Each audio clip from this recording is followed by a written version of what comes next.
Alrighty, we got a Stihl MS391 that's got a cooked piston and cylinder. It's 8 o'clock on Thursday evening. We're going to see if we can knock it out. Already took the cover bolts loose and already pulled the muffler.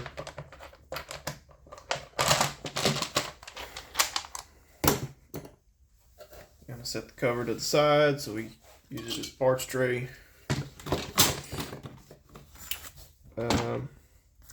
Got the parts from Wolf Creek Saw Shop. Bought one of those highway Titanikel cylinders. I figured I'd try it out. It's a whole lot better price than the OEM. So we'll take a look at that cylinder when we make it over there. Looks like it's standard Stihl intake. They got two, I don't know if they're 5/16 or 8mm bolts in there. They're pretty small. We have to go get a ratchet in the socket.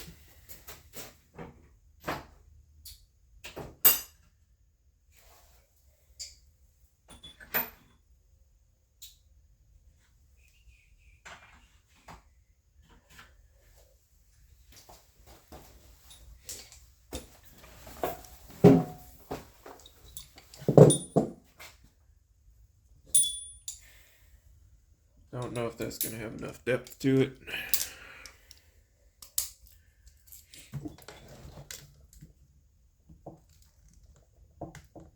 No, not quite.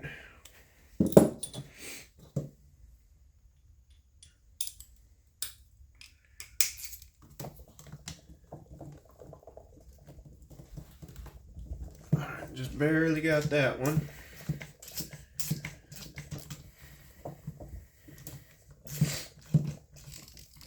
You usually need a thin wall socket to access these nuts. They're kind of a pain to get to if you have a thick wall socket.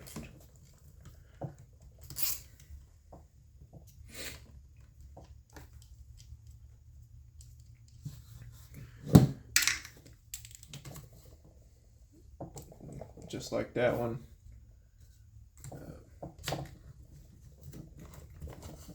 You have to get a little aggressive to fit in that air intake assembly, but the plastic flexes a little bit and it'll be all right. If it'll let go of my socket.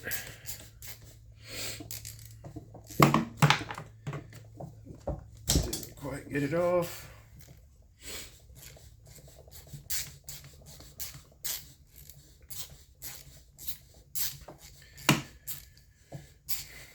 Never taken one of these apart before, but it looks like a strato saw. Kind of looks like a hybrid between a clamshell and a standard saw with a case. Just first appearances. I'm an echo mechanic, so I don't work on a whole lot of steel.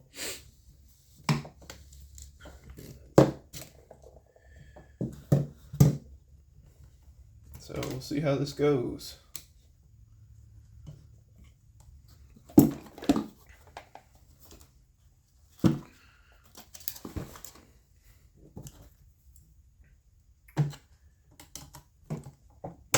Take that linkage loose. That's for the choke and throttle lock.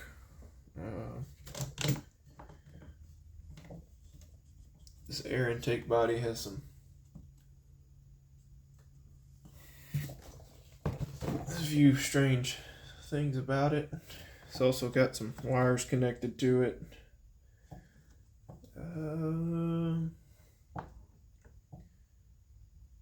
Wonder if I can leave that on there or if I'm going to have to take it off.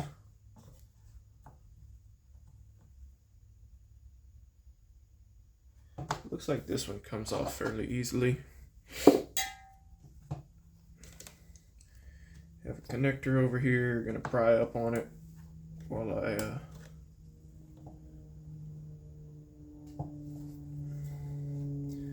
You know what? Let's strip it down a little further.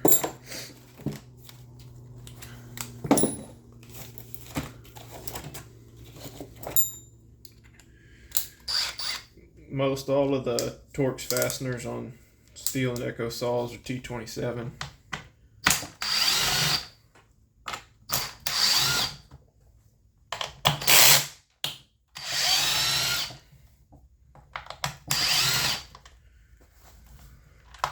Don't be afraid to take stuff apart using power tools. If you're putting it together using power tools, use a little bit of judgment there. A lot of these fasteners are just threaded into plastic. They'll strip out if you look at them the wrong way. And I was thinking that maybe that's the ground wire for the coil, so we're not going to remove the coil. Going to disconnect the plug here.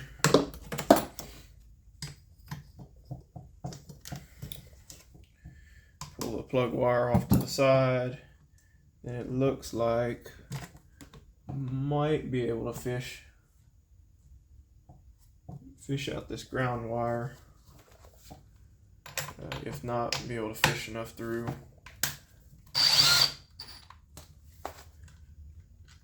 On the opposite direction to get that intake body moved far enough away that I can just kind of leave it hanging there off to the side. I hope.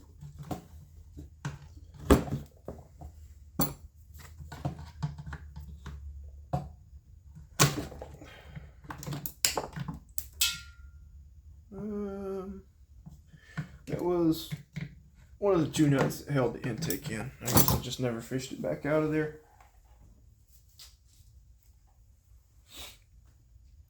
One of the ones that gave me grief earlier. Into the air filter, using the air filter in the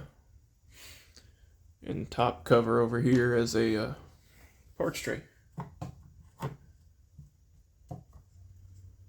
So I guess I didn't need to take that off, but I may have to further on down the line.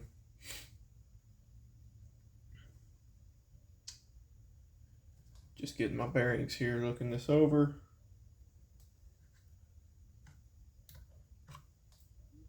I'll worry about that later.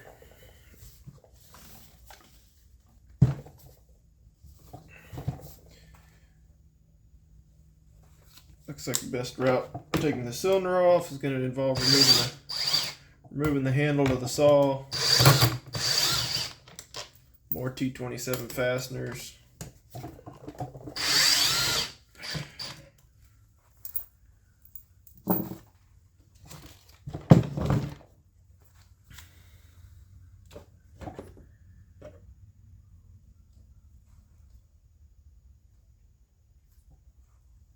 Kind of funky. It looks like one of the anti-vibe mounts run through.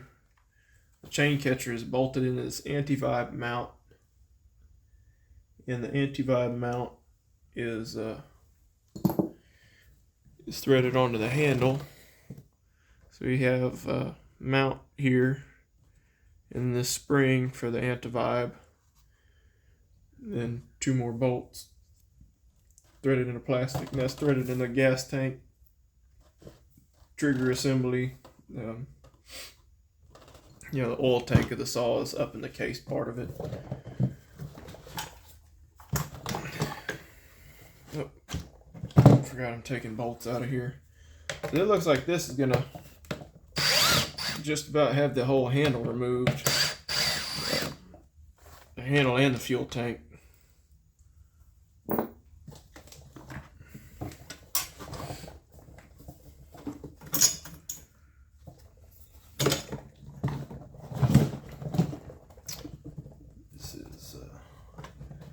A little bit different than what I'm used to, but it'll be okay. We will figure it out.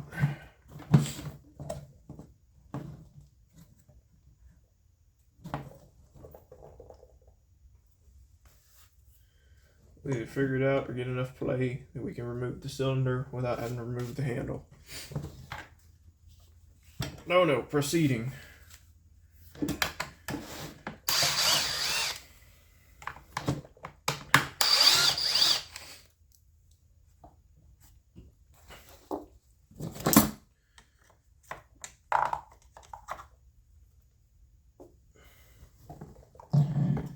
There's nothing hiding behind these sliders as far as I know, but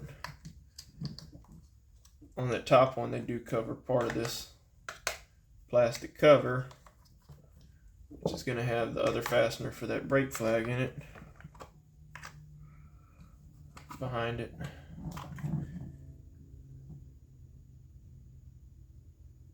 And doesn't look like I want to deal with that spring assembly, so changing the plan again. Gonna work around it. You have some locating tabs on the bottom of this cover. Everything kind of has its place, so get them started before trying to set that cover back in there. And this tool has a clutch in it, so it'll only apply so much force to these fasteners before it stops spinning. You can set it low enough that you're not going to strip out plastic fasteners, which is what makes this pretty handy in my line of work. I think we got enough clearance there. And it looks like I can bend this handle out the way. Maybe catch that other anti-vibe mount in a manner which is not going to cause me significant problems. I'm really not too sure about this nonsense down here though.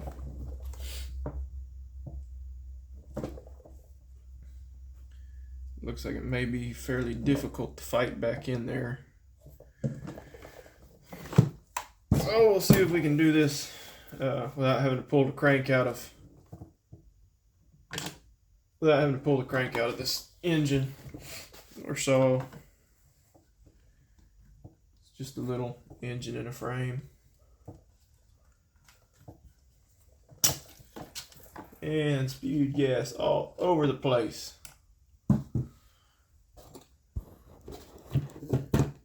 Typically you want to catch this line back here with hemostats before pulling it off, unless you want to make a mess like I did. Then you just go for it.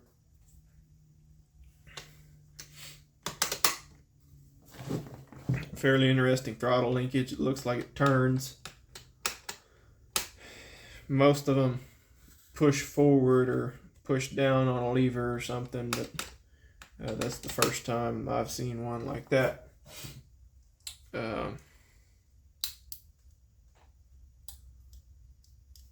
I guess it's lifting up on this little arm here. This is what they call a stratified, a carburetor for a stratified saw. So you have these ports in your intake and this lower one down here. Well, all your air and fuel mixture runs through the venturi of the carburetor, and it flows down here. That's what lubricates the whole. On a two-stroke, your air fuel mixture has oil mixed in it, and that's what lubricates this whole engine. These stratified saws have an additional butterfly above the carburetor, and at high RPMs it opens up and just provides more fresh air. Now, exactly how that helps things and reduces emissions is a little bit beyond me, but this is what the factories are moving towards, at least in the saws without all kinds of fancy electronics on this guy. This is what they're moving towards, because I guess it cleans up emissions or something.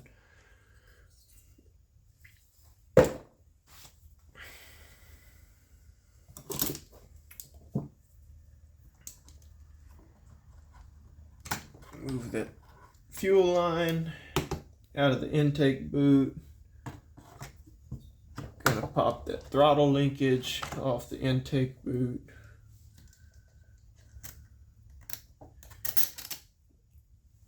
Washer for the boot.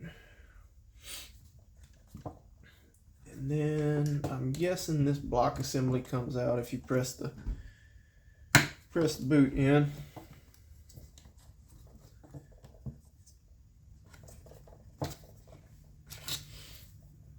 Any of these rubbers, if you can get under them with a good pair of pliers and then twist them, it rolls them up. You just want to be careful not to put a hole in that factory rubber right there, because those things can be fairly pricey. And if you're trying to do this to flip a saw, or if you're trying to do it for a customer or something, $40 or $50 little rubber hose essentially is can put quite a damper in your project or your repair.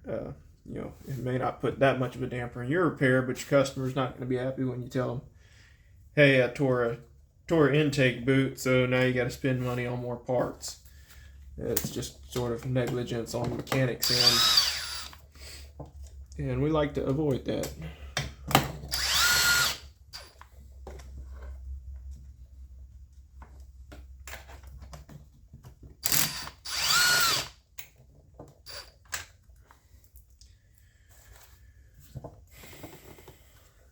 Three bolts hold that boot on.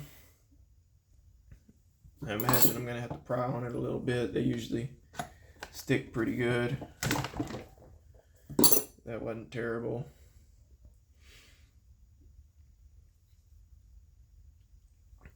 If you ever get any porting saws, you can maybe see that there's a little bit of texture inside of this boot.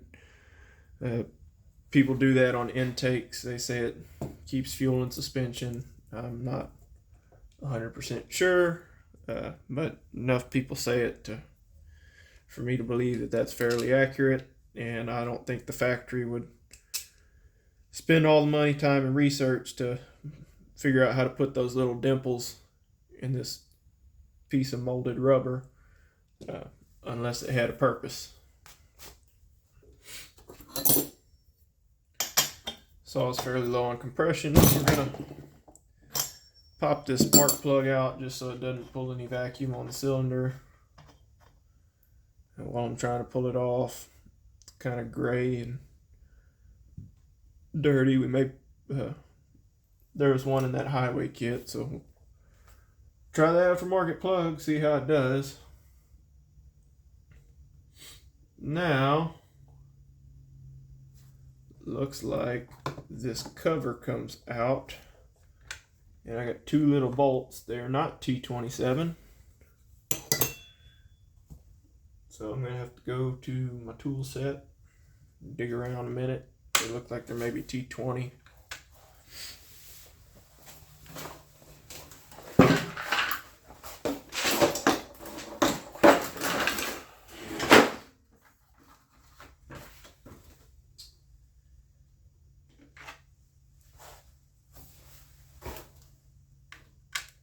Yep, T20.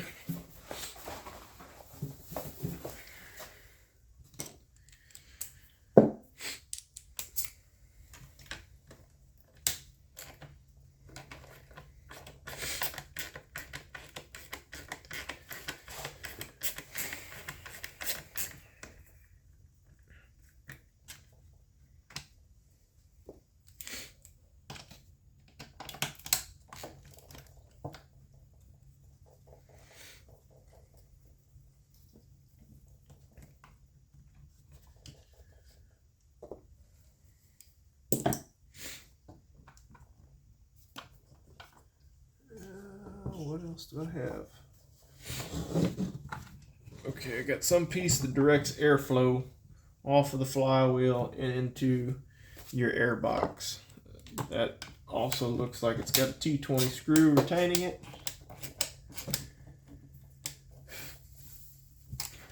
So we're going to go ahead and remove that.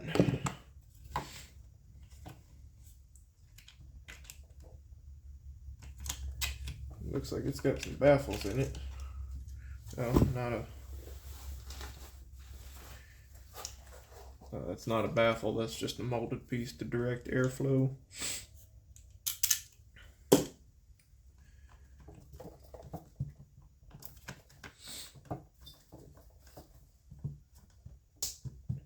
And I'm sure there's a better way to go about this, but again, I'm typically not working on Stihl equipment, so I'm gonna struggle a little bit. Y'all get to watch it on camera while I look like a dummy.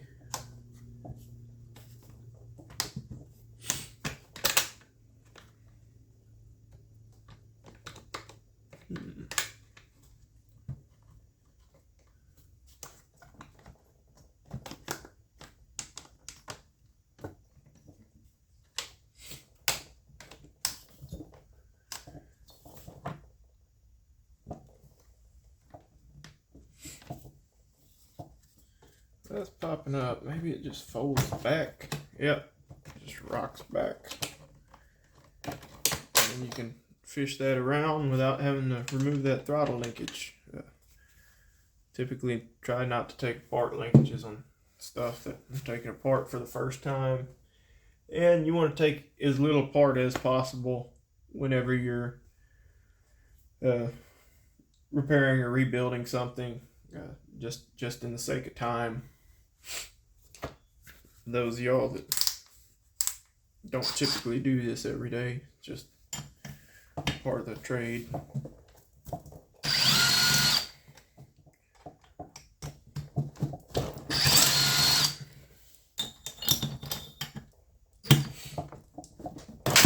Oh, almost threw it off the table. I'm gonna have to reposition that handle. This table's a mess, but I'm working in kind of a fairly confined space, so dealing with limited area here. Got my cylinder bolts off. Let's fish them out so I don't launch them across the garage. While I'm trying to pull this jug off.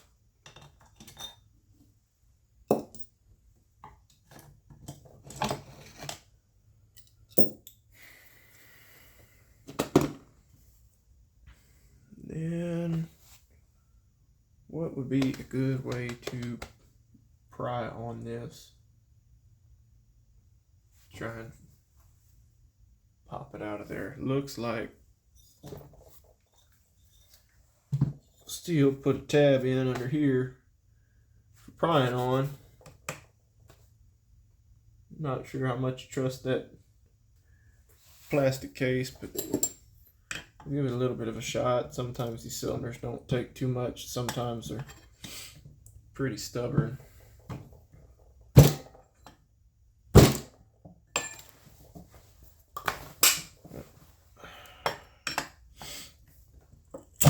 Hey, there we go. While we're flipped back around.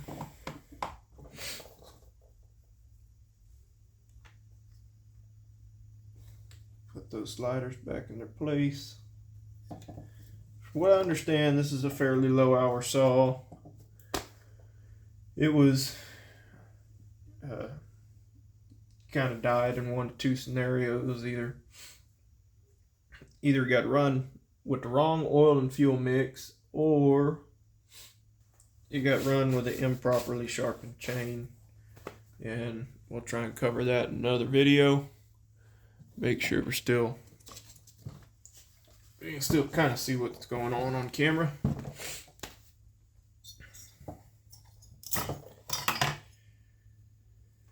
Okay. I'm gonna say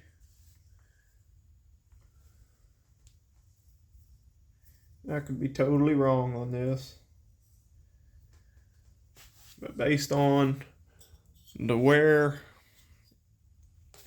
or not wear, based on the carnage in this cylinder, if I can find where I set my light.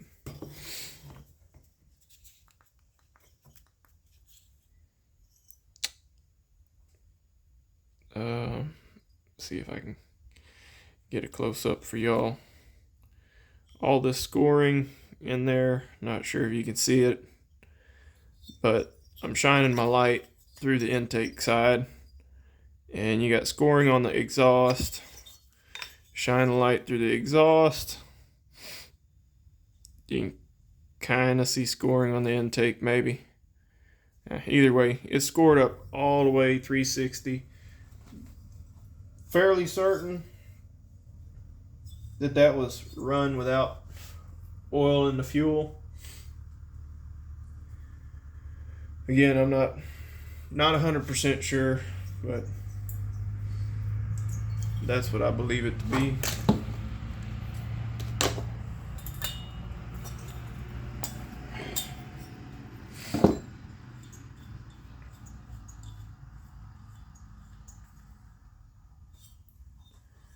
Cylinder looks real dry too. I mean, there's no carbon buildup or anything. There's a little bit of wet spot here, but I think that's I don't know. Anyway, there's factory OEM cylinder. Now I get to figure out how to clean up in here.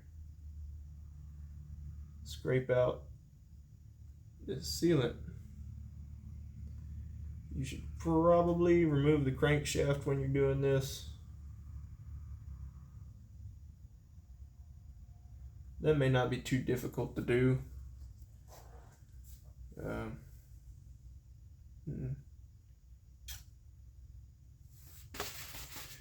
Yeah, that doesn't look like that's too terribly difficult. It's gonna drive me nuts if I create an air leak and have to tear this thing back down again. So I'm gonna give that a shot. And this piston is it's just destroyed.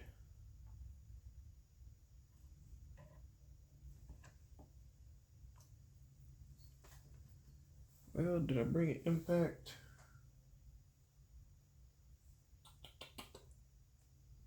Usually that nut on the flywheel isn't too terribly difficult to pull off.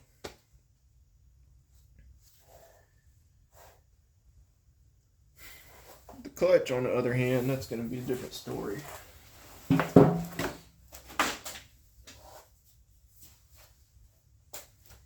Hold on a minute while I go searching for tools.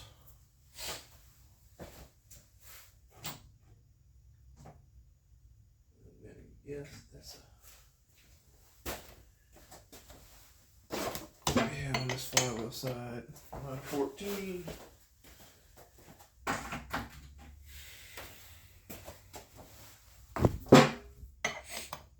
Got a 13 here. So we'll learn how to pull a flywheel too. Set this cooked cylinder on the ground. Ain't gonna hurt that one. And try and figure out a good way to hold this thing in place.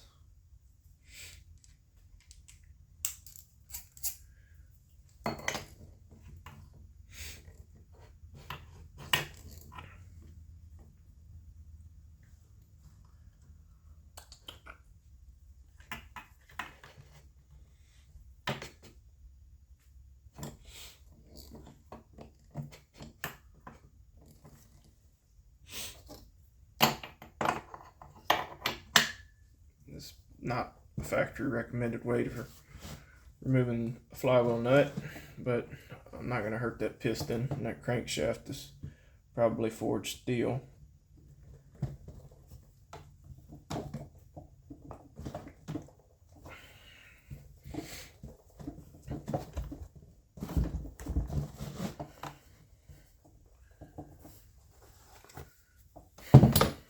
It's on there.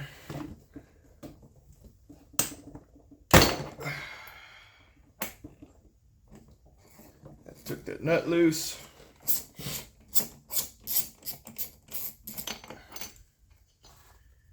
Here's one side. And like I said, that ain't really gonna hurt that crank. That crank is more than likely forged. All it did was prevent it from turning. I stuck a scrunch in there between the piston and the crank and let the saw be the backup on the other end. Now, taking these flywheels off can be kind of a funky task from time to time too. Typically I take the nut, thread it back onto the end of the crank. A few turns, you don't want to damage any threads.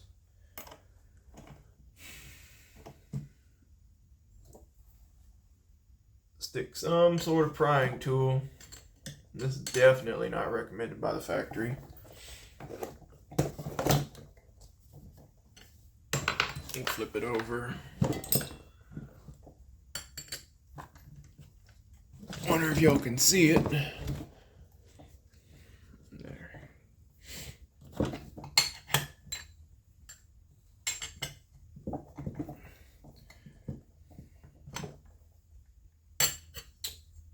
Let's see, is there a good spot there?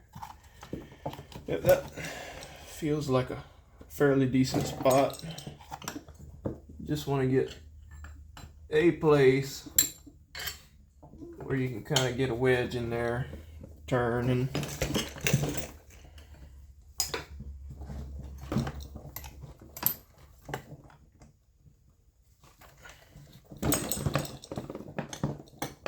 apply a little pressure. Now, swinging a hammer left-handed and getting one of my strong points.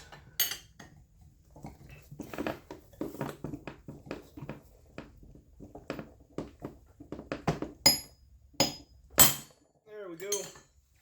Flywheel popped loose. This is a real primitive way of doing all of this in a shop. You have pullers, different specialty tools. You got access to service manuals and whatnot, but I'm just doing this in the garage this evening. Trying to bring us all back to life.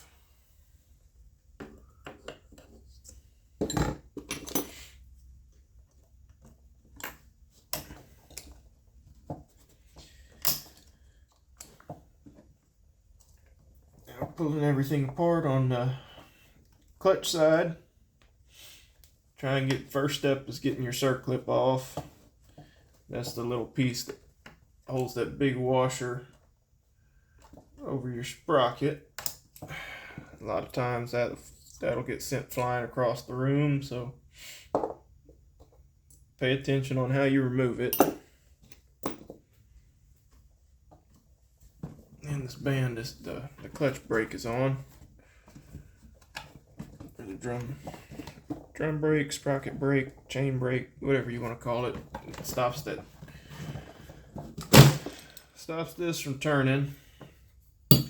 That's the clutch drum. There's your needle bearing. I don't have any big sockets with me. So again, we're probably going to block up the piston and smack this with some sort of punch. vast majority of your clutches are reverse thread. Some of them even have off and a little directional arrow. This doesn't appear to be one of them. So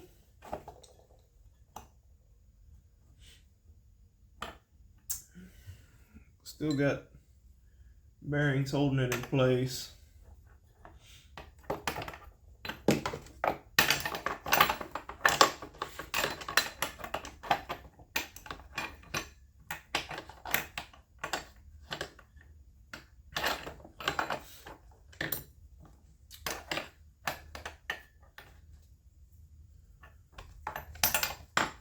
You got a widget on that side.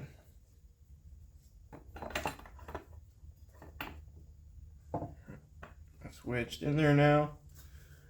And I should have done all of this while the cylinder was still bolted on. Just gonna take a little bit of care to try and avoid damaging that case. Like I said, this is a low hour saw, so most of this stuff shouldn't be on here too bad. Let me see if we can get a little light on this side so you can tell exactly what kind of nonsense I'm doing.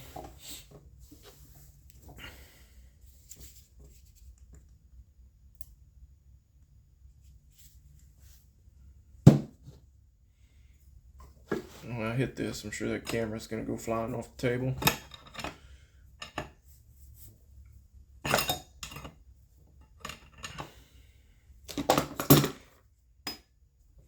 Clutches are reverse thread. To take it off, you have to tighten it. It's just righty loosey, lefty tighty on this one. My pliers going for a ride. Come on.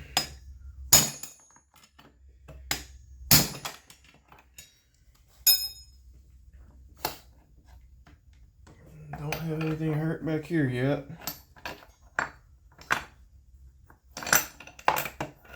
Wish I'd brought my impact from work. If I did, it probably would have worked a lot better. I know it works a lot better because then I would have just had to pull the trigger and it would have popped off. Also should have done all this before taking the engine apart. That helps a lot too.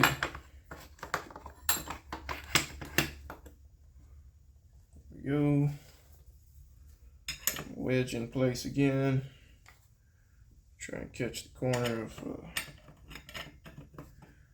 this clutch.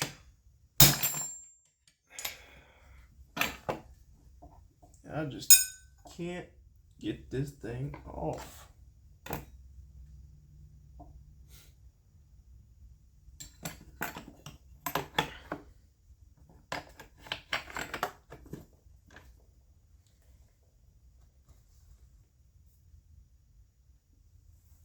Let me look around, see if I got a bigger hammer. I don't believe I do.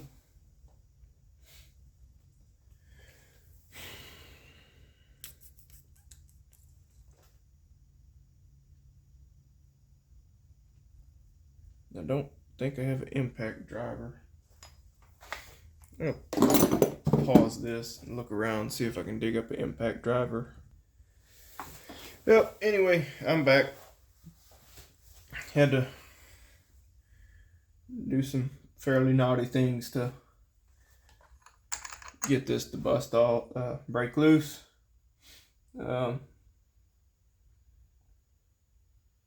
If I'd seen anyone doing that in the shop, I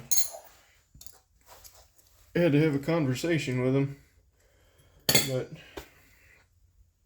got the clutch broke loose. In here you got the oil pump gear. I don't know why that thing's so tight. probably in a bind right now from being smacked on. Yep, that's exactly what it was. It was in a bind from being beat on. Oh well. Oil pump gear.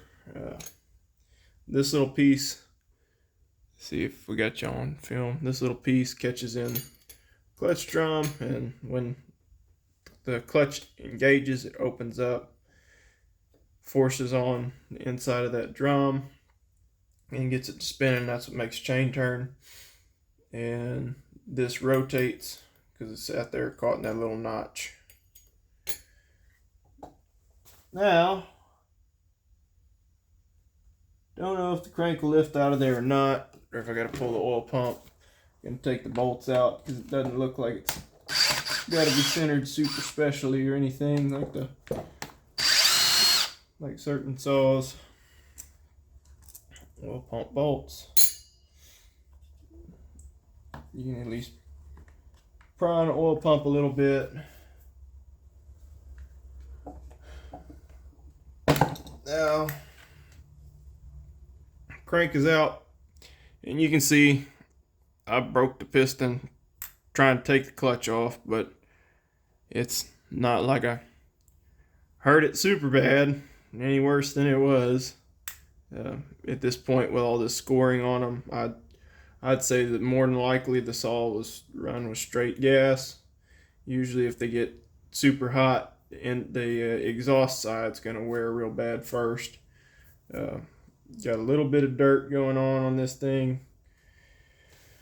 Want to put it in a clean paper towel, and we'll rinse it off, get the piston off of here, and get this new piston put on.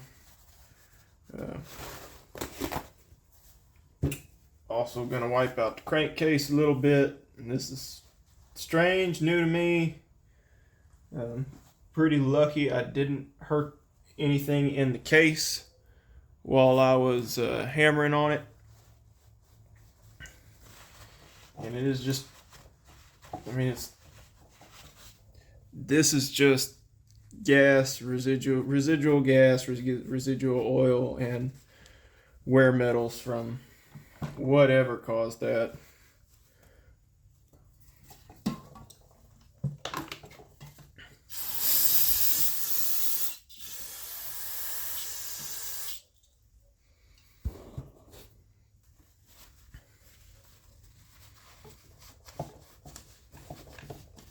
A little bit of parts cleaner.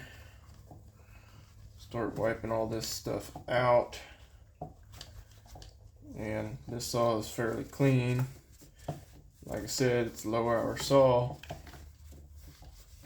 There's just some sort of mishap occurred, and you end up with a super scored piston, super scored cylinder, and then it ends up being rebuilt in my garage.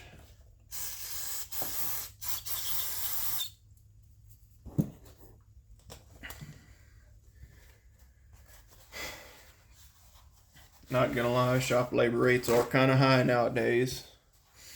But you either learn how to do it yourself, stop crying about it, just pay, or you get a new saw when something like this happens. Every now and then you get lucky, you got a decent mechanic that it's willing to do some side work, as long as it doesn't interfere with the work that the shop puts out. I mean, in my dealership, we typically don't work on steel unless it's for a close friend or something.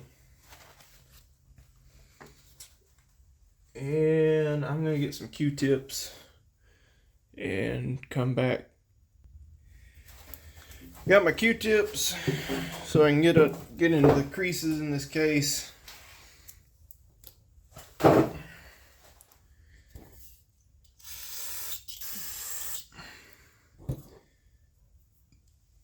I know this isn't particularly interesting, but it's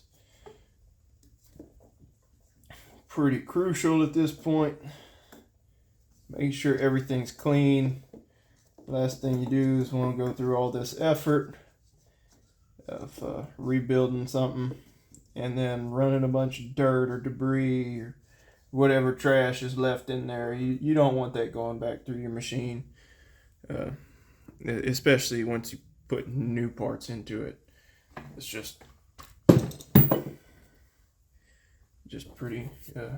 If at that point it's negligence. I mean, you shouldn't pay someone to work on your equipment that's gonna send a bunch of trash back through it.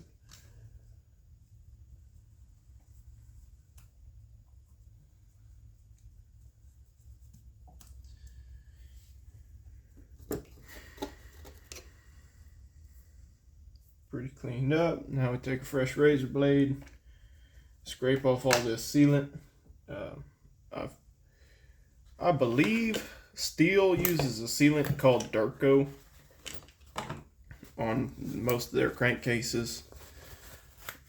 I don't think it's something super common. You don't want to use just your typical Permatex Ultra Black or right stuff, anything along those lines. You have to use a specialty sealant made for prolonged exposure to gasoline. The one that I picked up is 3-bond 1207D, and I mean, it says it's expired, but I don't think this stuff goes bad until you open up the tube. But this is the sealant that Echo specifies in all of their for sealing all of their crankcases. This stuff is pretty pricey too. I want to say it was like $25 or $30 for the little tube. That's pretty steep in my book. But anyway, I'm gonna pause y'all and get this crankcase cleaned up. Still working on cleaning this crankcase, but I took one of my Q-tips and cut the end at an angle so I can get in here and scrape in that groove, try and remove some of the sealant, because it doesn't want to pull out with a wire brush or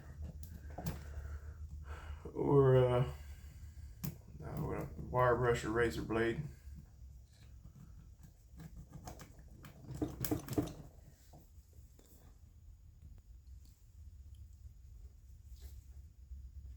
And whatever Stihl is using for the sealant is pretty stubborn stuff.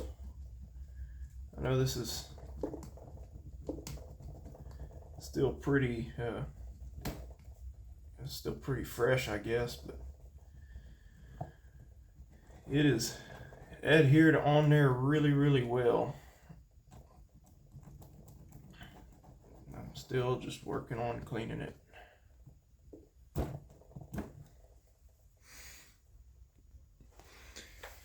Alright, I got the crankcase cleaned out probably as well as it's gonna get. And that sealant that Stihl uses is pretty tough. It looks like I got the crankshaft here. On this piston, they only give you one spot to fish this circlip out. Let's see how stubborn that wants to be.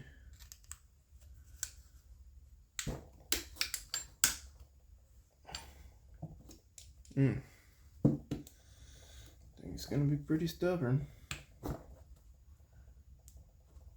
Oh, almost got it.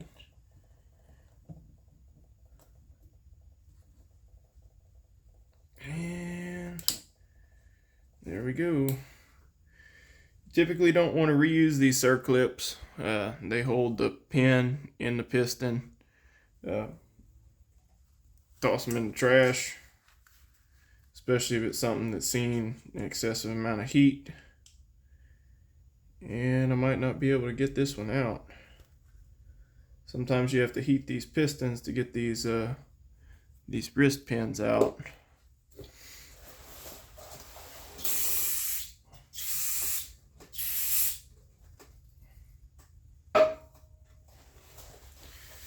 Usually doesn't take much heat, but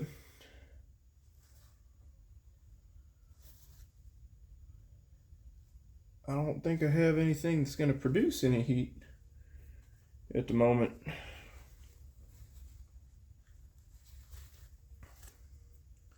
So I'll try tapping on it.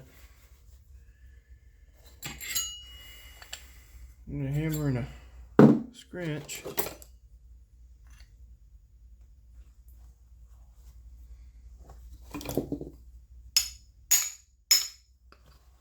Again, doing more stuff I'm not supposed to.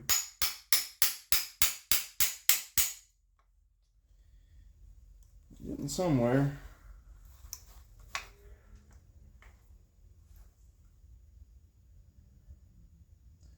Looks like this scratch will make it through. And I have new wrist pin, new circlips. The only thing I'm reusing here is the wrist pin bearing.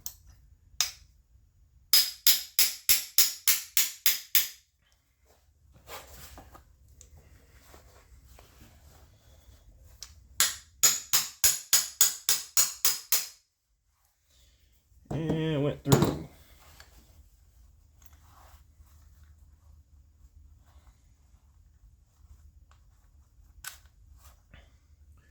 There's my wrist pin. You see it turn blue right there. That means it got pretty hot at some point in time. But yeah, that one's going in the trash. Here's my beautiful piston that probably seen straight gas at some point in time. That's my boo-boo when I was trying to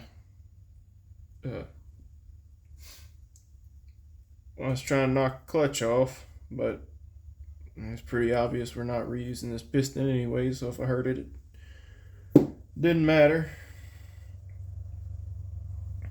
This is the bearing I'm talking about that gets reused. I'm gonna flush it out and oil it really well prior to reassembly, and clean this crank and the bearings and everything really well, then oil it up, and then I'm gonna put some sealant in that case and be going back together with everything.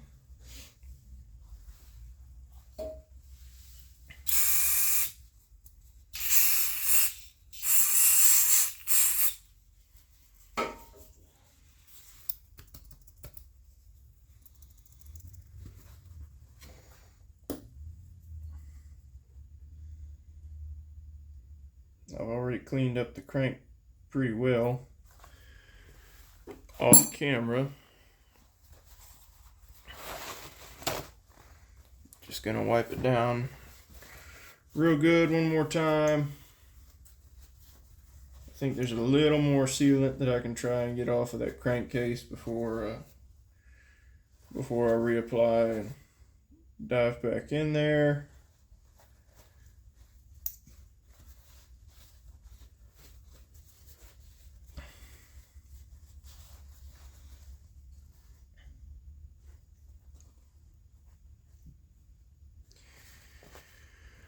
Now this rod end has seen some heat at some point in time. With a piston getting that much damage, it's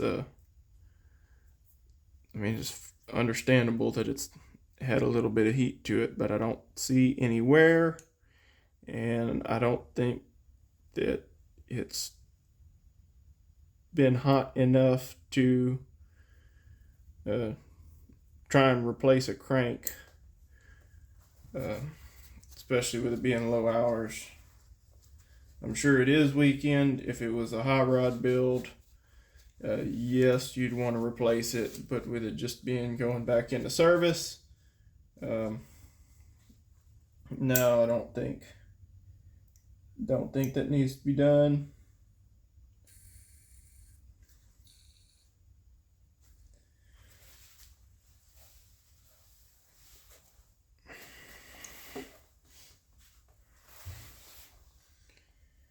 Here's a crank seal. That thing looks all right.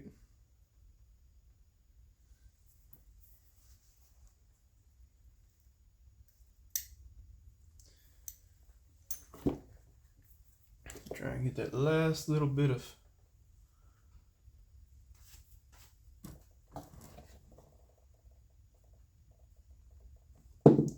gasket out of here. Oh boy.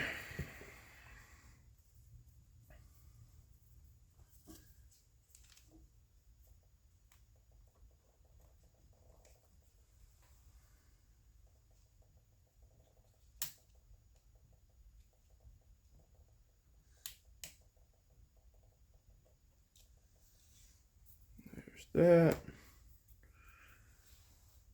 Give it one more good wipe down with a fresh Q-tip. Try and knock any debris back out of here. The sealant, if it gets in the case, if it gets run through the saw, it's super soft. It's probably not going to cause an issue, but you really don't want to give it a chance.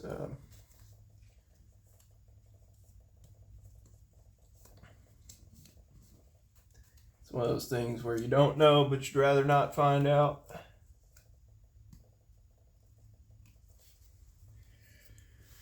Alrighty.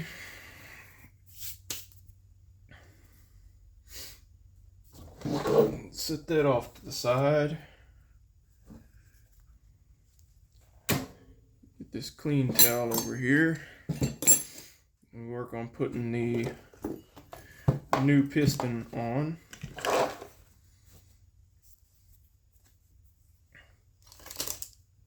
Here's a new piston.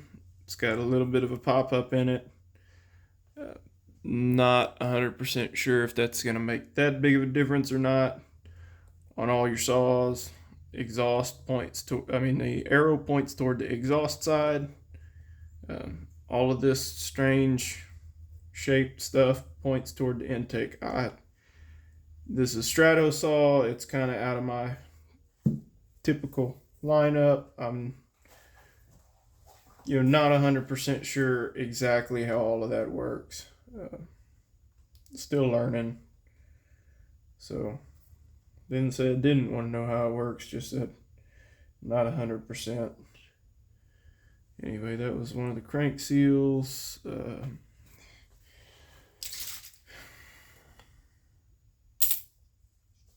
Really, you just want some sort of lubricant in these bearings.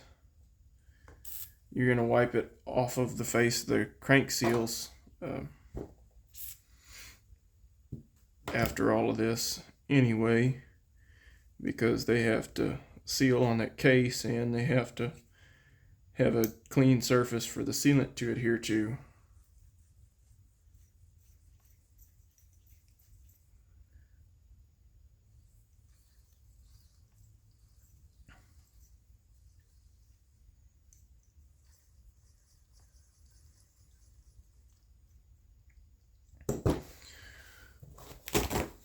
I'd say those bearings are loaded with oil. That seal we want to get clean. This seal we want to get clean. This bearing we want oiled fairly well too.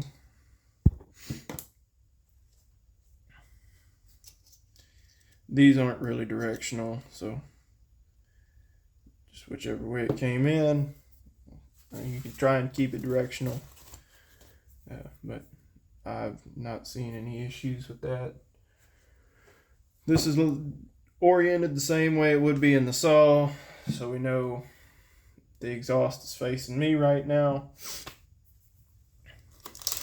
Here's my new circlips, new wrist pin, and new set of caber piston rings. It's my first time using caber rings. Actually, my first time using non-OEM parts in a saw. So, just giving this a shot. As far as quality of the stuff, I can't attest that long term, but the initial inspection looks pretty good on the piston. These rings are supposed to be really, really good. kind of the best you can get kind of thing. My only complaint would have been on this cylinder. The transfer ports had a lot of flashing in them, so I had to open them back up. You can kind of see how there's a seam still right here. Let's get it closer. You can kind of see how there's a seam still right here. Like I said, this is just a budget rebuild, so I didn't go crazy trying to port it wild or anything like that.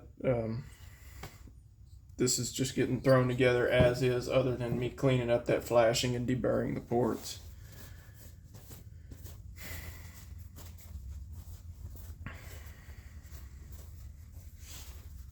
So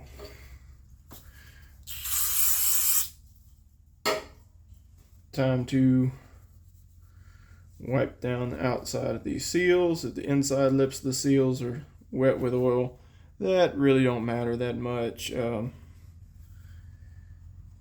They got to be lubricated anyway, or to spin on the crank real freely. Look like that one might have had some dirt in it.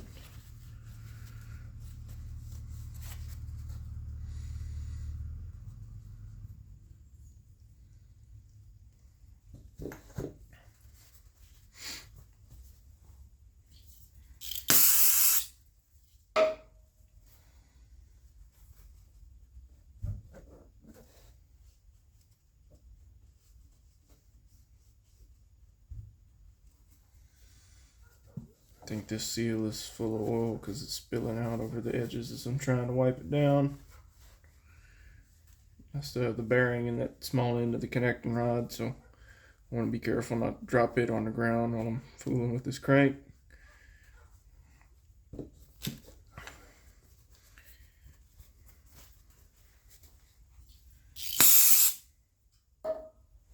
I know this is probably a boring video, but if you want to start rebuilding saws, this is what you're in for. Sometimes it's a little easier doing it a day at a time, where you sit there and putter around for 30 minutes or so. But I like to knock things out in one shot. If I'm taking the time to do it, just set aside the time and get it done. Already more of that sealant sticking out. Let's get these rings on. You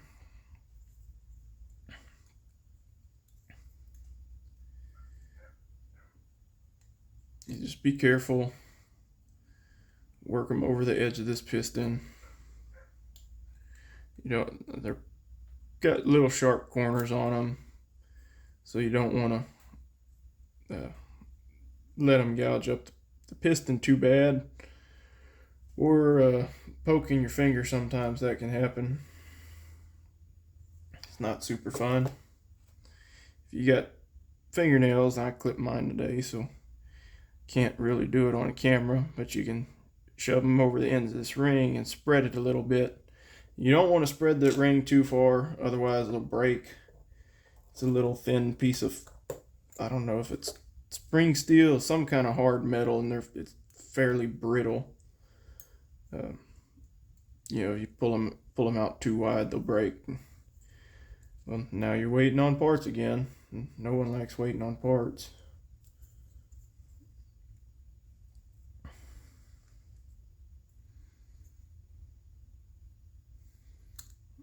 Just be patient and work them down over the edge. Again, I'm not the greatest. I don't know everything. I'm just showing you kind of what goes into it.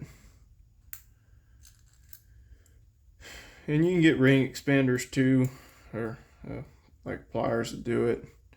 And I left a couple marks on the edge of the piston, but it doesn't look like it's anything like it's bad enough to hurt anything. It doesn't really look like it's even deeper than the machining grooves on the piston. But these Caber rings do look pretty nice. They look like they're OEM quality, you know, right in line with it. So apparently a ton of guys run them. I'll give credit to the other people that are running them. I flip the crank around, so we gotta get it oriented the right direction again.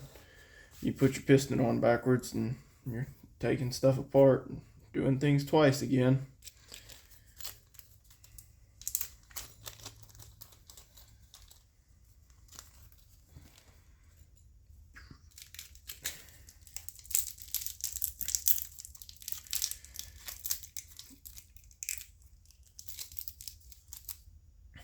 New wrist pin.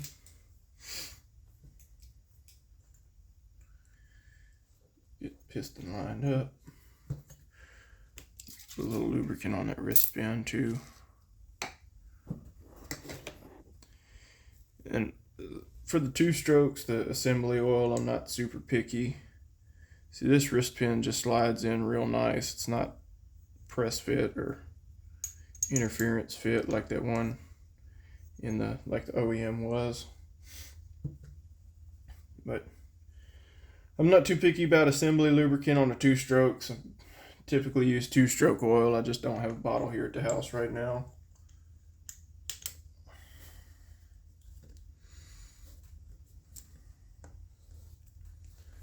I mean, they're eventually just going to burn all the oil off, or it gets washed off with gasoline. You know, something. It's being replenished, so I wouldn't worry about it too much. Doesn't feel like this wrist pin wants to go in with that roller bearing. Gonna try and push it out.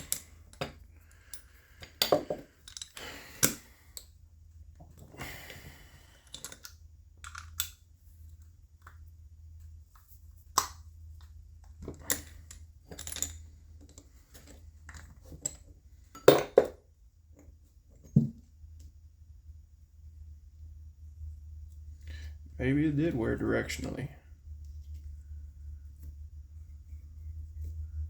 Slid in that way. This thing's still kind of dirty. Let's flush that out again.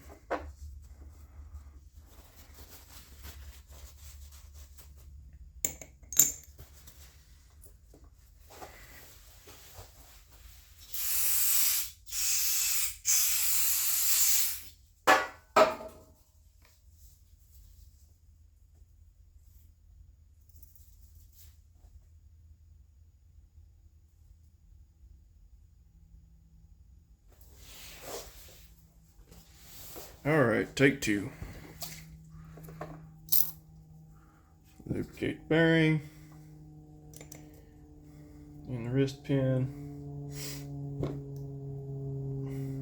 Not the wrist pin, and the connecting rod. It's getting a little late, so if I misspeak, please forgive me.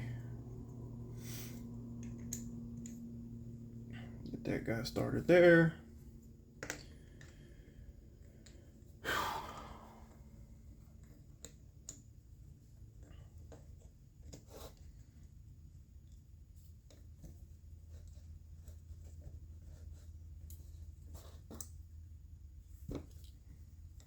Feels like I'm hanging up in the same place.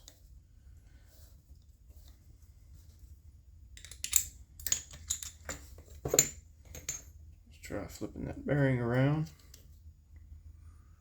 See if that's the reason why it's throwing a fit.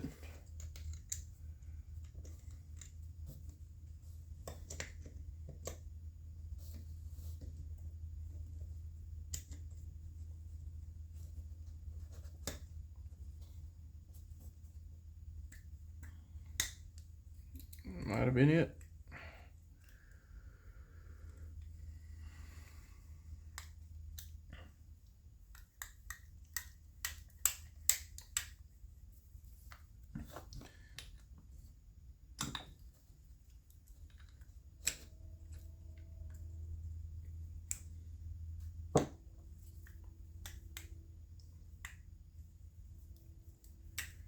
The bearing fits a little tight.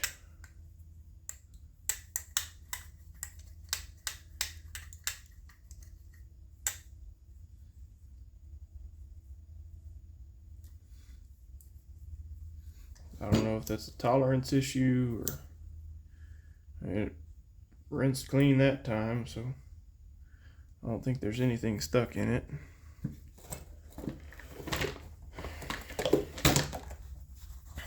It's a nylon cage, so I'm not too worried about it. The rollers all look good. The cage looked fine, so whatever issue there was, if there is any, it's smaller than what the eye can see. And that can be a pretty big problem some occasions, but this one I don't believe is one of them. Then you want a decent pair of needle nose, trying to get this circlip in there. Uh-oh.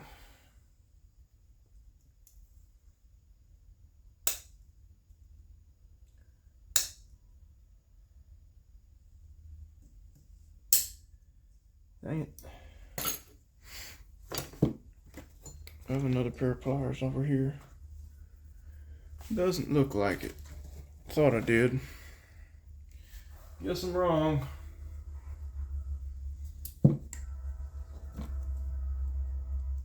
Anyway, get that started in the groove.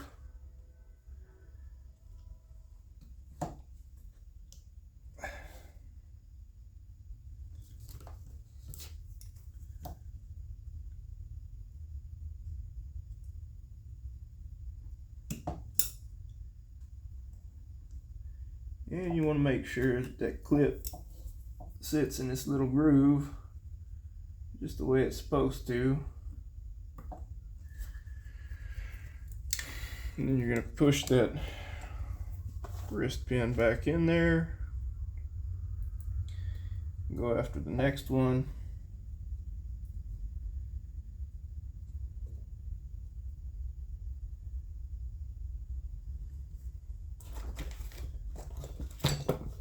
This piston's almost feels like it's got a burr on it down here.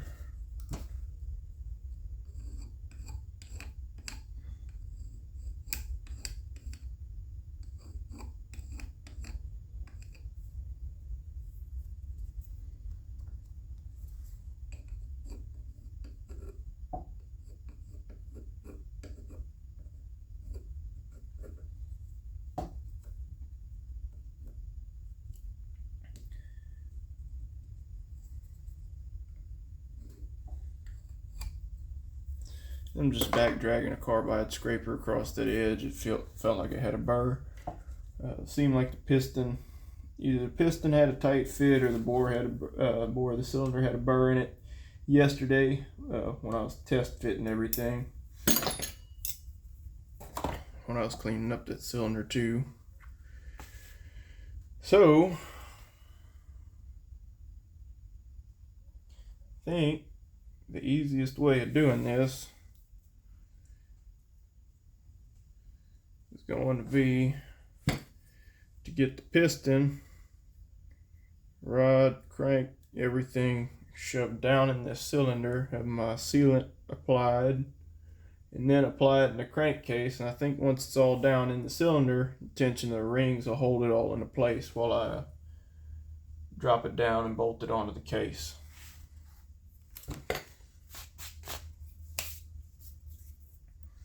So give everything one final wipe down,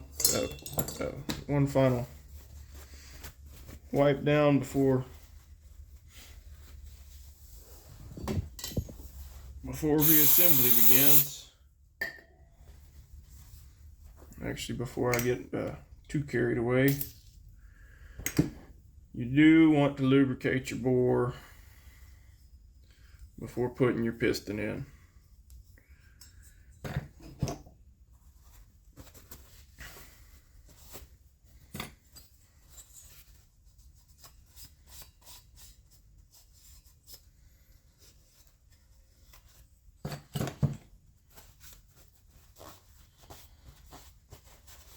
That's good. Blast out the case with some parts cleaner one last time. So you got absolutely zero residual oils. Like I said, you don't want to do this twice. This is not the most difficult saw I've rebuilt, but it's probably up there. Most of the echoes are pretty simple. You can knock them out. This is kind of funky. It's not all that difficult. It's just new and time consuming.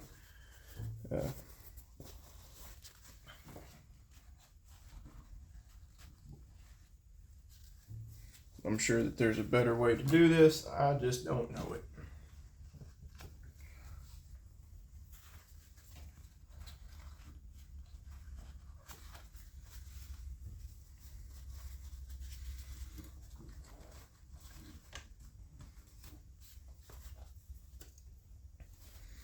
Throw some of that away, unclutter my area. That ain't really gonna happen. All right, time to start. Oop. Here I am leaving a piston on a dirty table. Now I gotta clean all this again. Like I said, it's getting late and I'm getting tired. That's when I start making mistakes.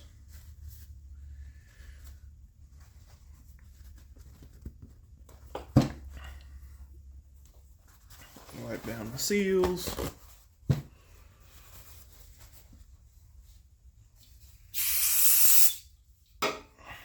One last time.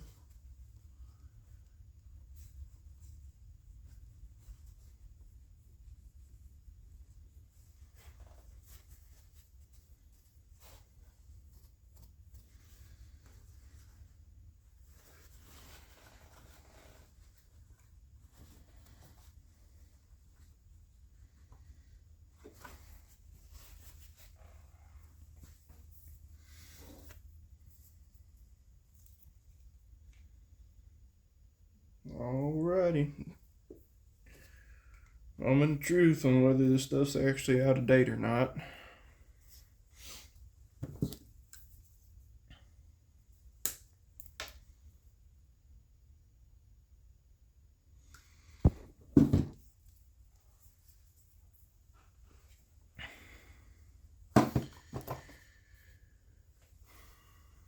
Piece of fuzz in there.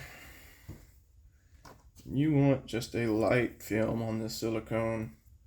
When you clamp it down, it ends up being like 2-3 thousandths of an inch thick. So, you know, anything thicker than that you apply is just waste.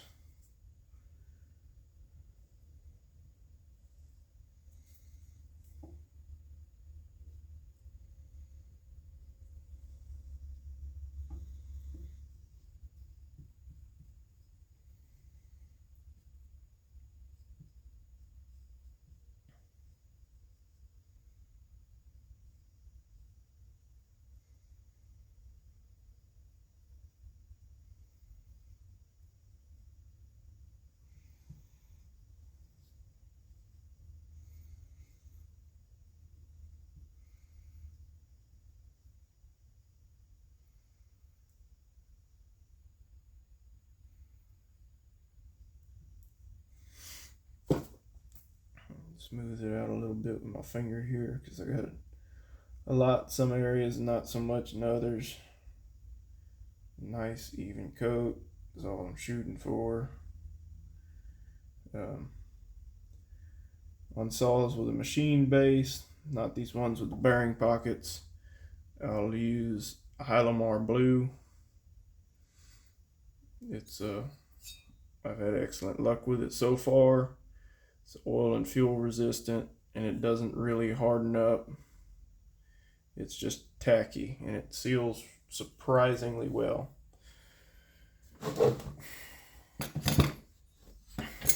Exhaust sides there. I'm probably going to fight with these piston rings. I'll be surprised if they just drop in there because it doesn't look like there's any taper to this bore at all.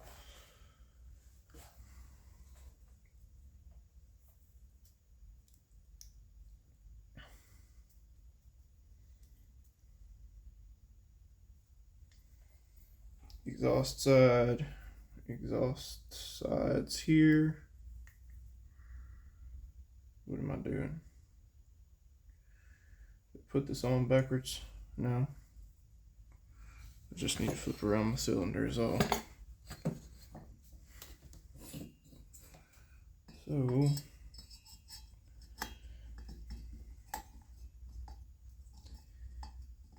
yeah, this is pretty strange.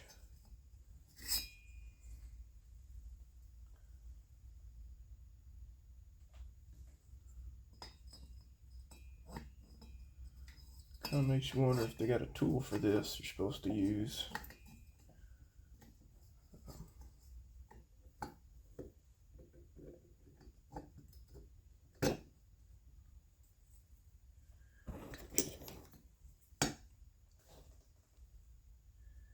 Alright, well my pins are ending up in the correct place.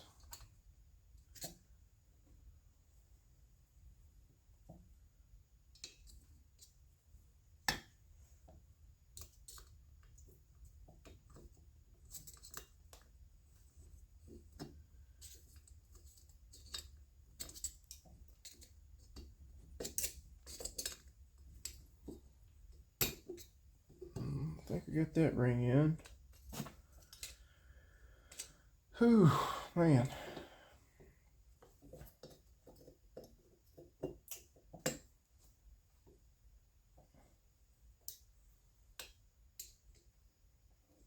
I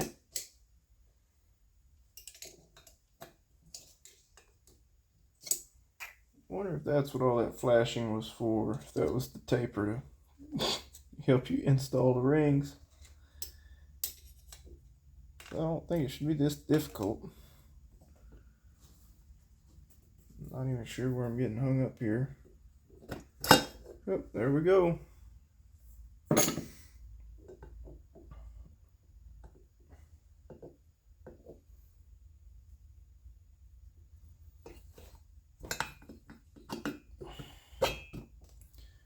Want to line our seals up. Don't want to press them in too far where they're up against the crank bearings. They got a lip they ride on this model of saw.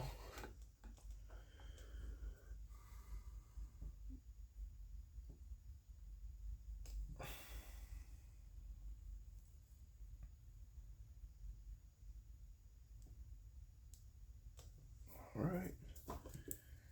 So that's tacking up. Set that back there.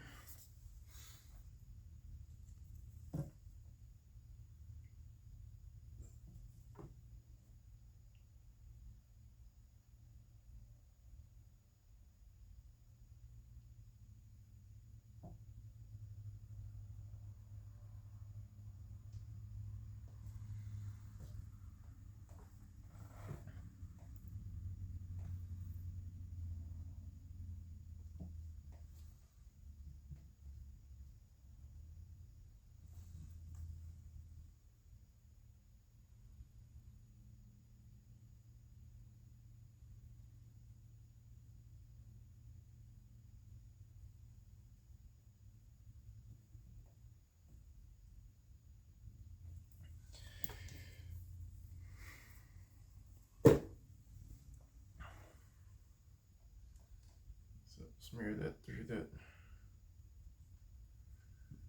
seal pocket. Kind of spread some of this around. Spread it through that seal pocket. Spread it around back there too. And I think that ought to be good.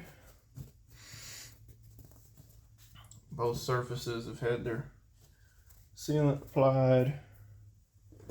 Probably put a little dot in the corners just to kind of help it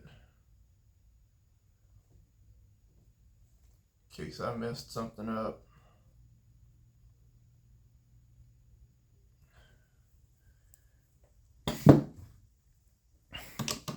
Intake side and exhaust side. Oops. And looks like tension from the rings is gonna hold everything in place like I thought. At least I got that right. This thing's kind of kicking my butt.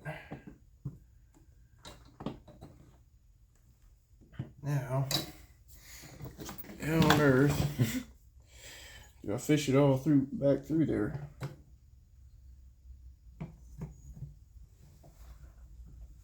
Do it that way? No.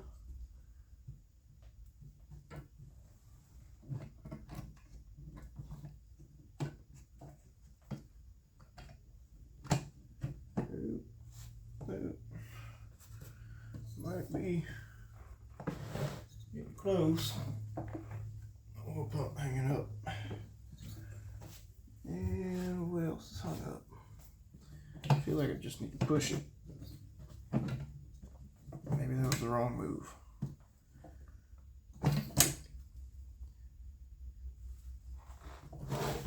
Well, looks like my seals are in the locations that they need to be. Oh, that's right. That thing's gonna be in the way. Now I got a seal sitting where it needs to be over here.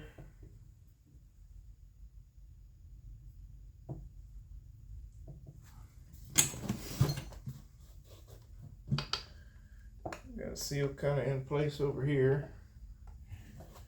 Now, looks like I've got to find my bolts on my bench of terror. Cylinder bolts.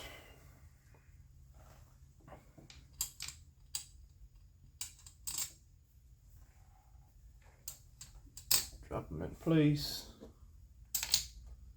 Oops. Whoopsie.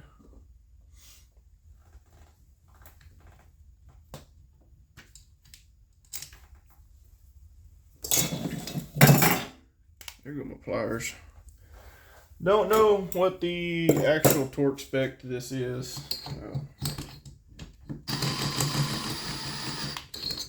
But you tighten your cylinder bolts in a crisscross pattern. I'm just running these down, not putting any torque on them yet.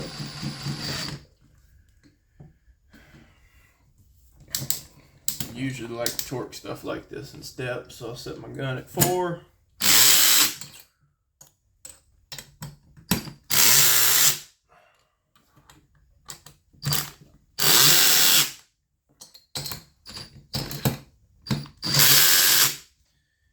And looks like we got sealant squished out all the way around seals.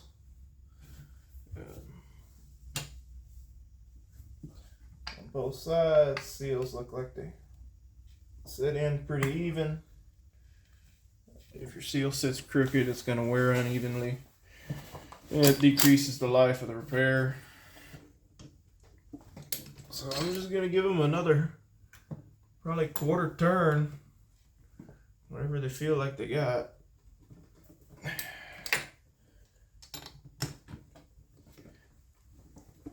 I'll back it off till it gets tighten it till it gets loose and back off quarter turn.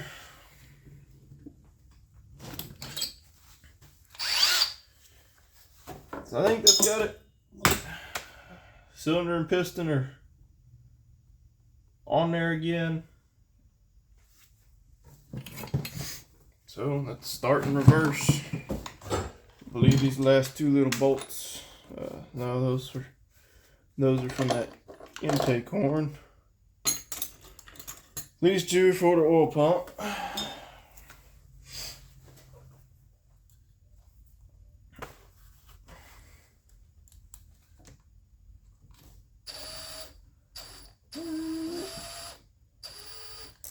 Oh, come on.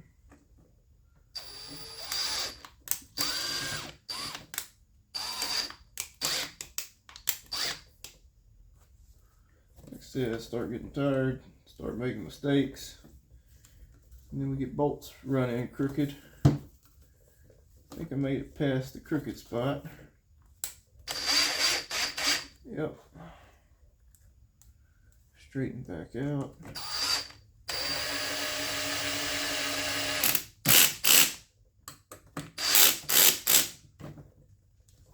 tighten down.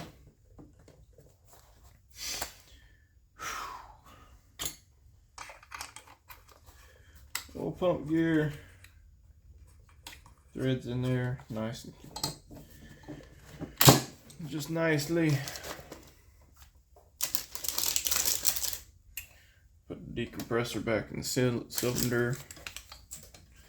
I'm going in no particular order now. I'm just bouncing around the way my brain does.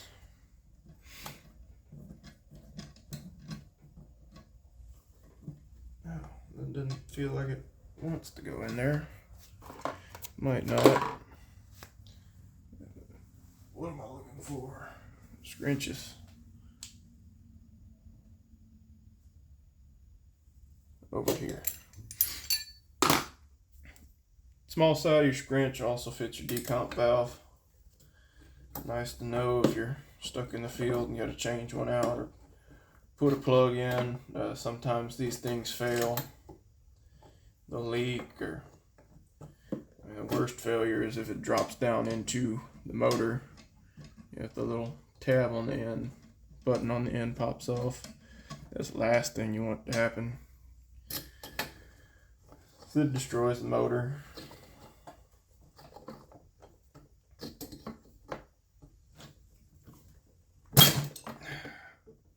It's got a crush washer similar to a spark plug, so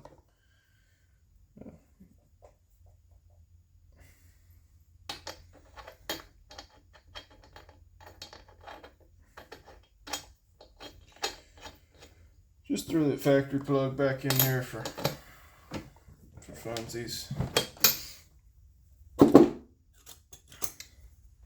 I believe that went on that direction, and clutch followed behind with the nut sticking out.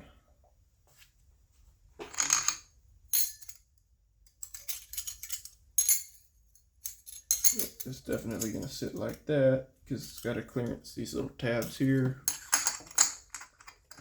So dish side facing out, lefty tighty, righty loosey on your clutches.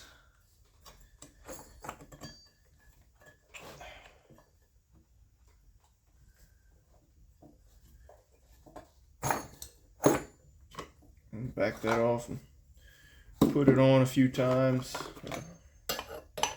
That fit, sure will. Just make sure that that dish washer is centered.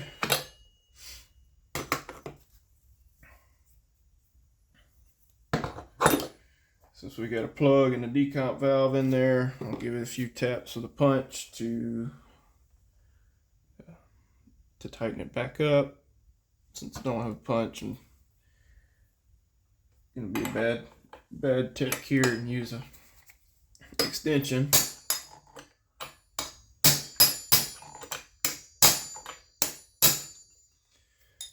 Just a few taps to get it seated on there. Once you have the saw running, you can start the chain start it up and cinch it down with the chain brake.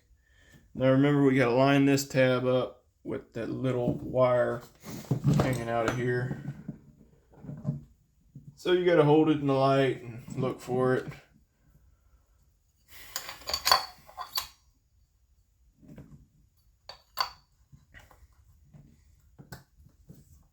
The clutch drum has a little mark on the side. I don't know if y'all can see it. It's right here, but that shows you where that notch is. That way you can line it up with that piece of wire.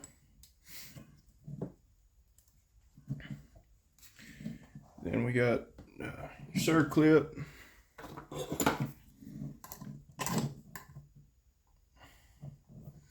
E-ring, whatever you want to call it.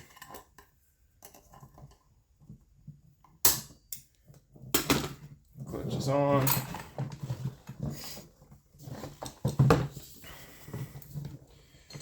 These are my handle bolts. Let's get all them in there so this thing quits flopping around. That's annoying.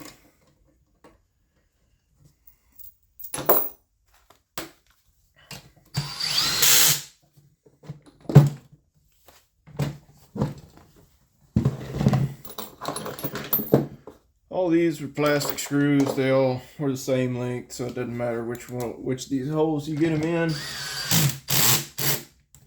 They're all going to go in.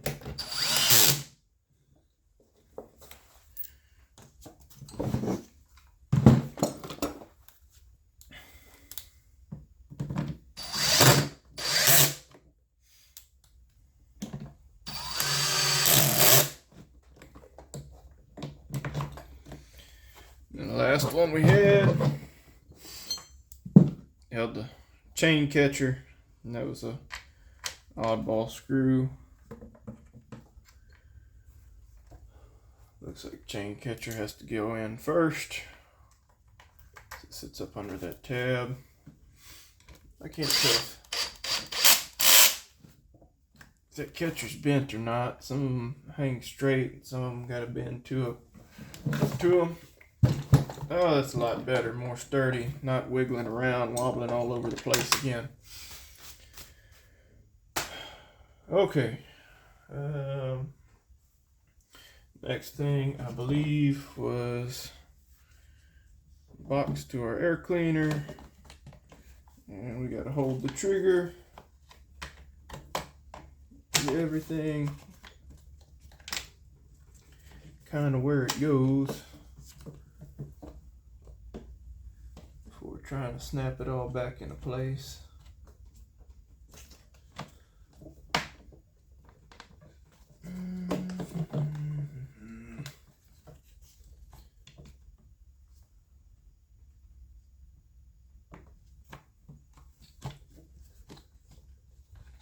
Dang it. Where am I hung up? Down here.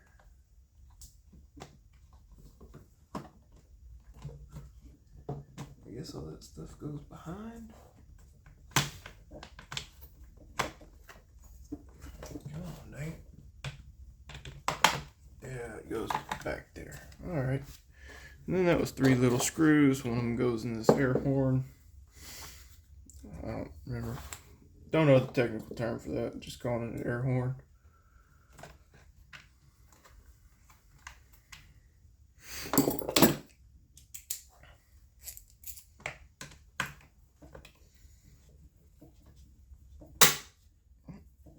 It's tightening down the throttle linkage. You don't want to over tighten any of these little bitty screws. Then you got to drill out the hole, find the next size up screw, make sure it ain't too long. If the case of this all is plastic or the fuel tank is plastic, you got a threaded hole that goes toward the fuel tank. You run a chance of puncturing it if you put the wrong screw in there.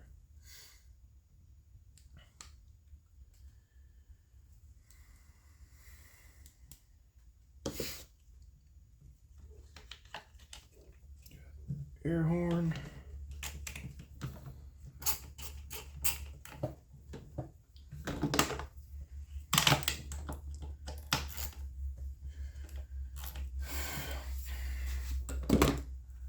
Home stretch now. While we're here, we'll throw on this flywheel.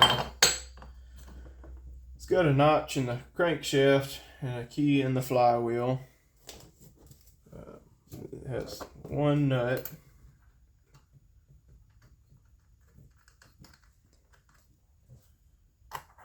It's the 13mm flange nut. It's lined up.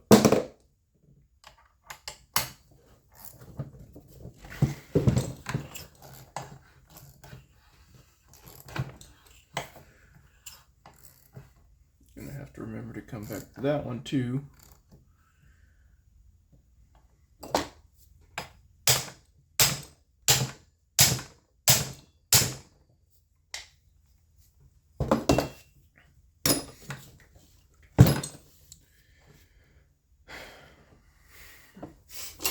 Let's just go ahead and stick the muffler on. It's no longer rolling around on the table. I don't think this one had a actual gasket. I think it just ran this heat shield here.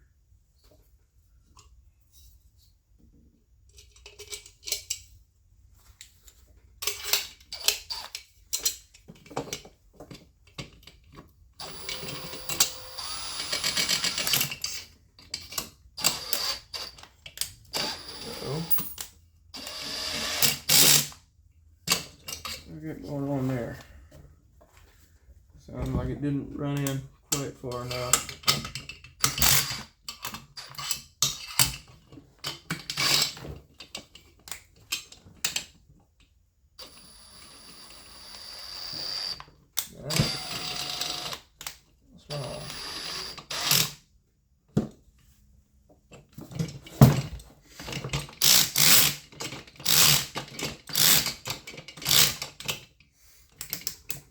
Run it to 9.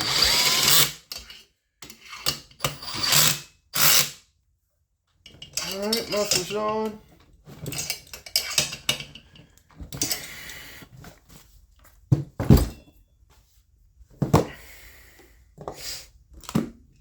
Intake boot.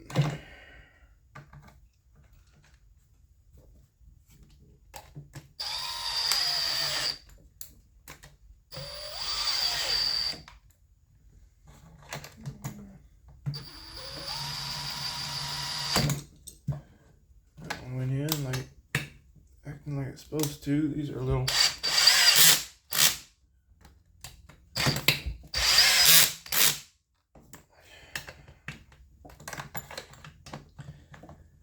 snug all of them up.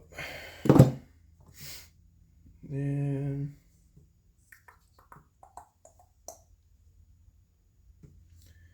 getting closer.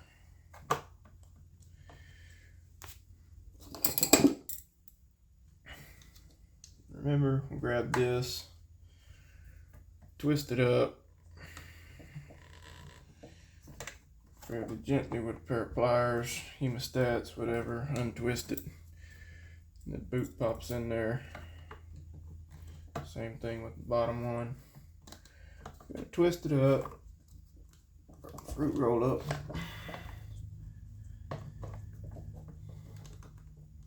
And that one didn't quite make it.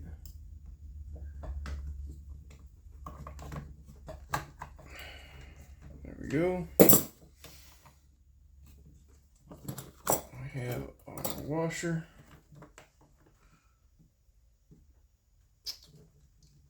I believe it set just like that. I believe that's correct. Then I think it's alright, almost messing up here. We got a groove in this boot that your throttle linkage got to snap into.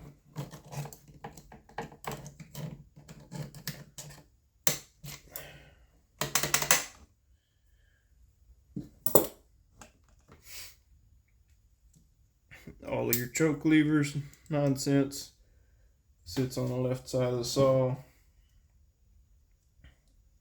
Same with the only fuel line to it.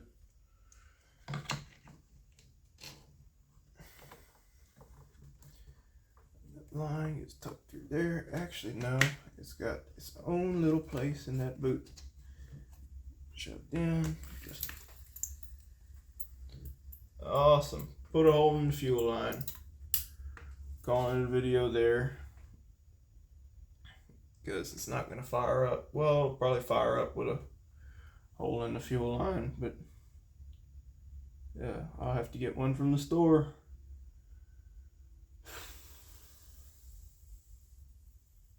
Well, let's try and work around it.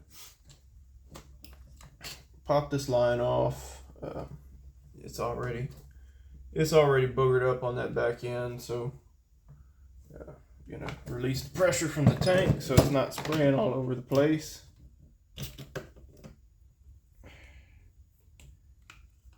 Looks like that.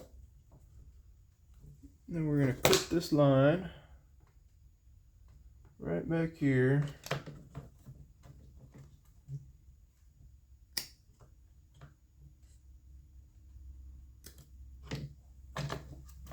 Back past the hole. It's unfortunate. I was hoping I'd be able to have this done today. But it's not. Shove that line right in there. That ain't even close to a tight fit.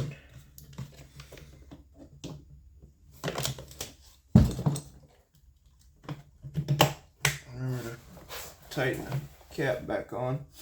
Yeah, that ain't even close to a tight fit, so it ought to be good enough to at least fire it, but I'll be dumping all the fuel out of here before I leave the garage tonight.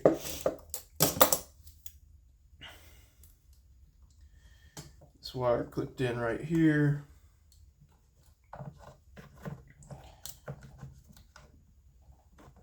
And right there. And under there.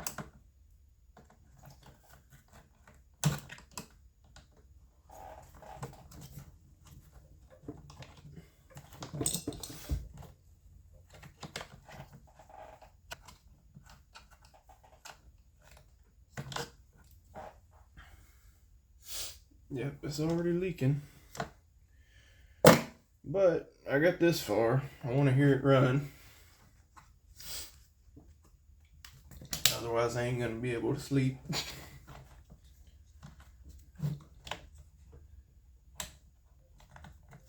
And I guess probably ought to remind the neighbors that they live next to the gearhead anyway.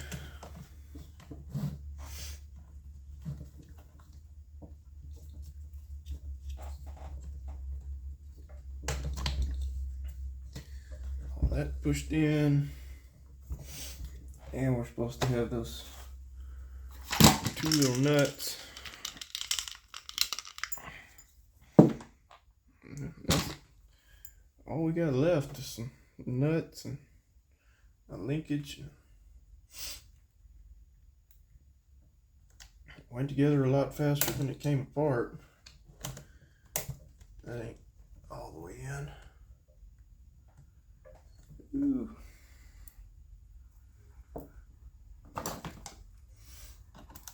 I don't even know what to empty this fuel into. Or dump it in a bucket and put the bucket outside.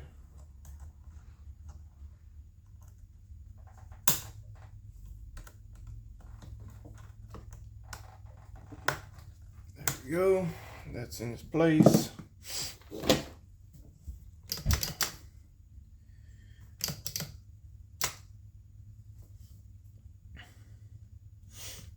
Hold up.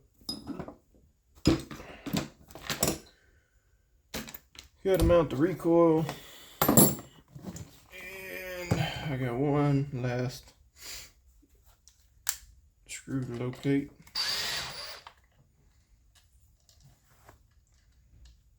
There's a piece I took off the coil for no reason, or the screw I took out the coil for no reason.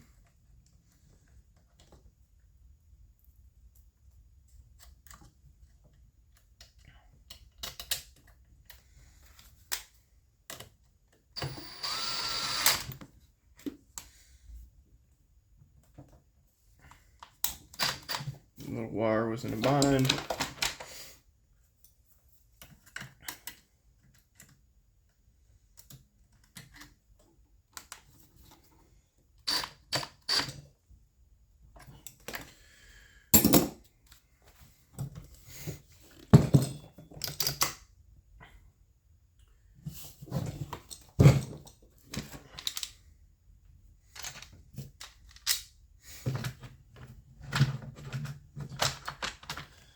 I guess later on we get to find out what it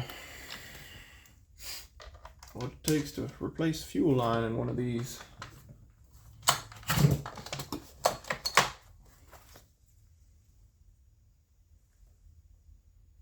Guess I knocked out a screw there.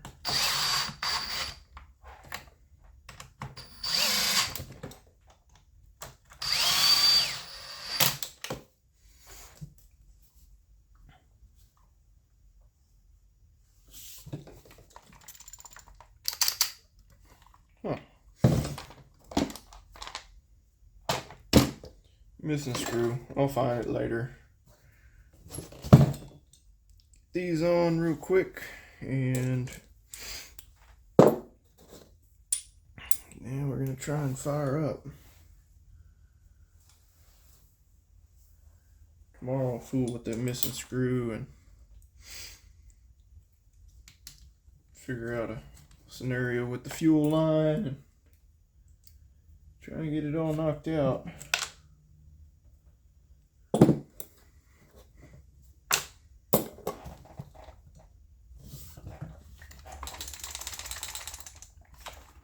I guess it didn't drop the screw in there. It's at least got compression. That's a step in the right direction compared to where it was earlier.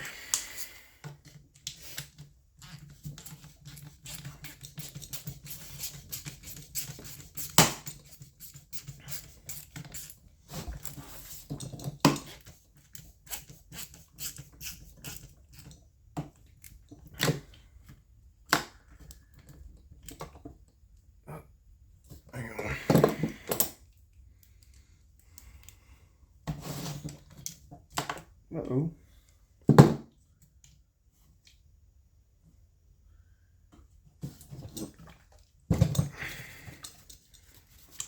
The carb's got to come off anyway.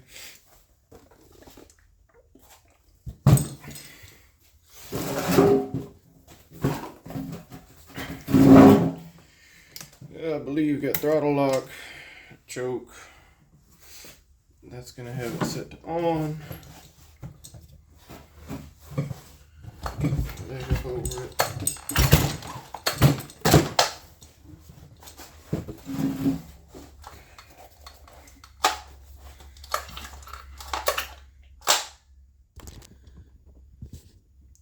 Let's see, where am I at here? There.